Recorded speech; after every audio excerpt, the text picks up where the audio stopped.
Hi friends, welcome back to my channel. जब कभी भी आप मेरी वीडियो की शुरुआत में ही इस तरह की कोई रोड वीडियो देखें तो ये समझ जाया कीजिए कि मैं निकल गई हूँ घूमने के लिए। अब ये रास्ते हमें किस मंजिल की तरफ लेके जाएंगे ये आपको नेक्स्ट क्लिप में पता चलेगा। मुझे रोड ट्रिप्स पे जाना बहुत पसंद है, खास करके उन रोड ट्रिप्स पे जो मंदिरों की तरफ जाते हैं।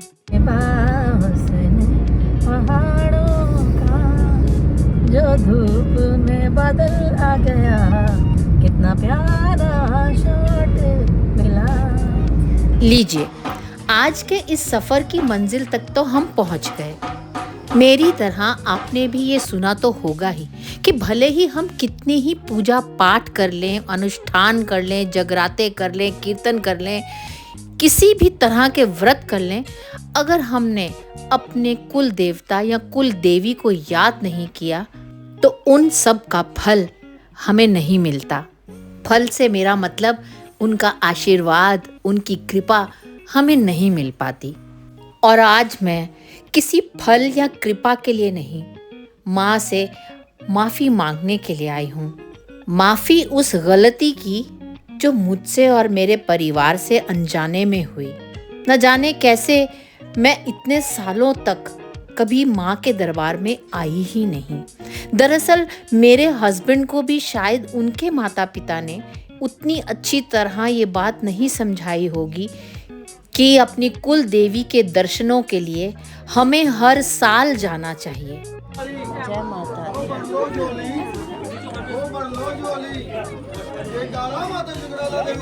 बोल साचे दरबार की।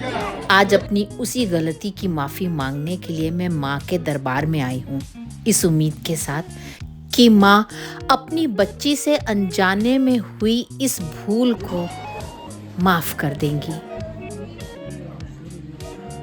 इतवार का दिन था तो रश होना लाजमी था। साथ ही हमें ये भी पता चला कि माता के दरबार में सूजी के हलवे का प्रसाद चढ़ाया जाता है। यूं तो इस हलवे का भोग माता को हर रोज लगाया जाता है, लेकिन श्रद्धालुओं के बीच इतवार और मंगलवार को इस हलवे का भोग लगाने का ज्यादा चलन है।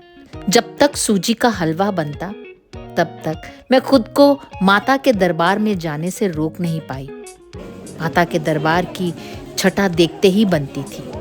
अभी अभी नवरात्रे खत्म हुए थे तो शायद इसीलिए इतना खूबसूरत मंदिर सजाया गया था। आप देख ही सकते हैं।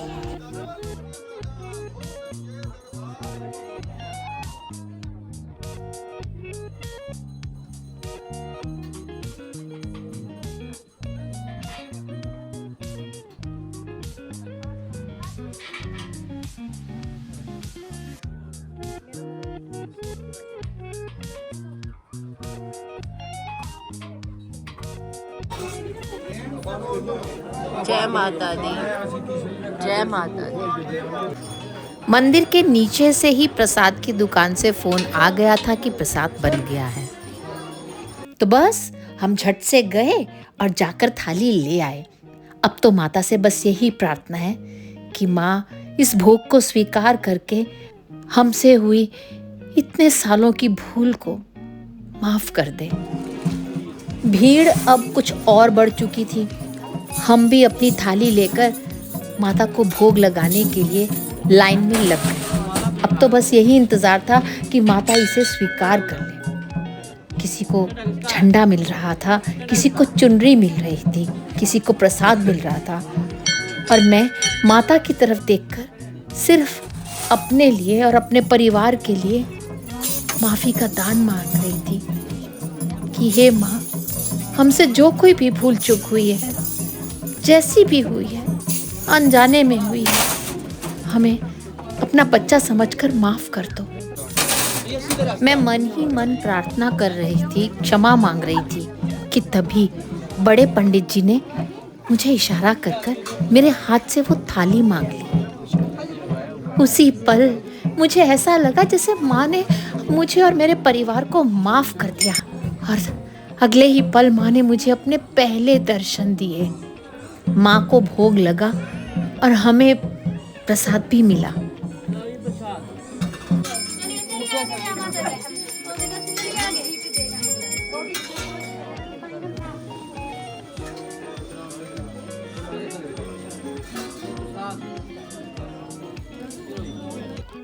यहाँ पर पंडित जी ज्यादातर लोगों को जानते भी थे, पहचानते भी थे। सभी से वो उनके परिवार के बारे में भी बातचीत कर रहे थे।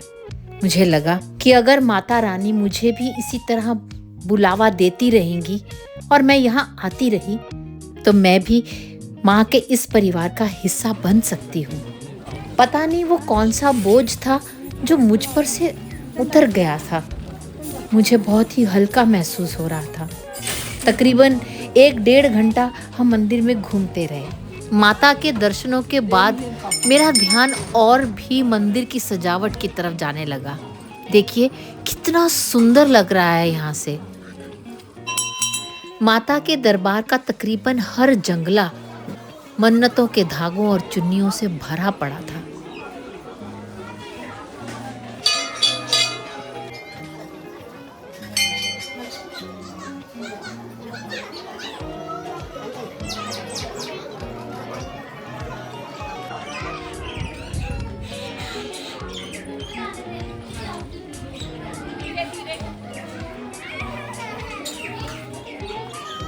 जहाँ तक मुझे याद है आप भी शायद पहली बार मेरे साथ किसी ऐसे धार्मिक स्थान पर आई है और अक्सर उसे पूजा करते वक्त एक शिकायत रहती है कि पूजा करते समय उसे अपने मौसा जी की बहुत याद आती है।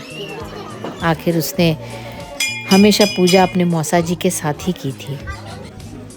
मिस तो उन्हें हम सभी करते हैं अपने अपने तरीके से। मेरी बेटी उन्हें मिस करती है, आबिश भी उन्हें मिस करती है और मैं भी।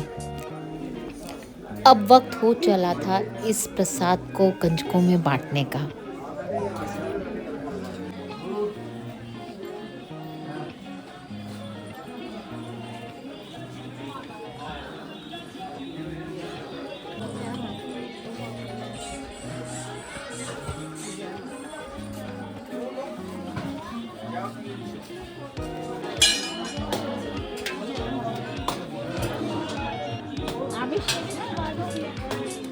चलो दो आबिश।